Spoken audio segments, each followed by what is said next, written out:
Hello မင်္ဂလာပါအခုဆွေးနွေးတဲ့ပုံလေးကတော့စံတဲ့ကဘယ်လိုမျိုးပုံဆွဲနေတာတူစံကမမတော့မပါဘူးစာရဲတရနဲ့ခဲတံပြပြပို့လို့ပြပြချောင်းမဲ့လို့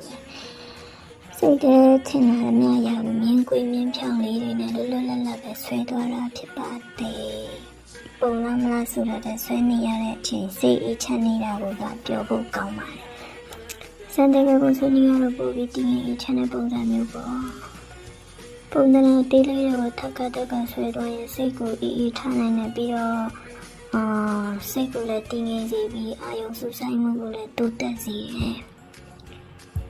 ပုံအလားပါတော့တာမကောက်စိတ်ပြေစီမှုလျော့နေစေကိုအရန်ကောင်းတဲ့နည်းလမ်းတစ်ခုပါဆွဲနေတဲ့အချိန်မှာအလုပ်ပင်ပန်းတာတွေစိတ်ပင်ပန်းတာတွေကိုခဏလောက်မိသွားစေတယ်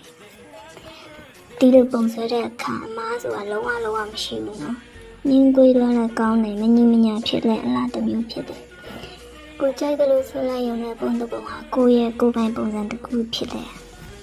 ဒီဗီဒီယိုကိုကြည့်နေရင်တကယ်ချင်းတော့လည်းလက်ထဲခင်းတဲ့တစ်ချောင်းပြီးအမြတ်ဆွဲကြည့်လိုက်နော်ပြီးတော့မတူမဆိုစားတင်နိုင်တဲ့အမှုပညာပုံစံဖြစ်လို့ကလေးတွေရောလူကြီးတွေရောအားလုံးတော့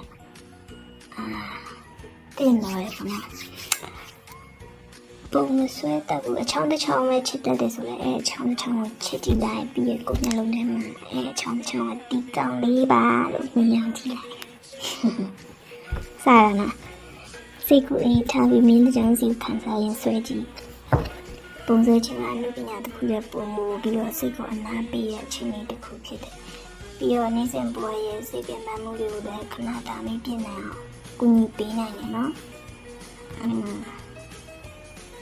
လိုက်ဆွဲကြည့်ဖို့မမေ့ကြနဲ့နော်ကျေးဇူးဘိုင်ဘိုင်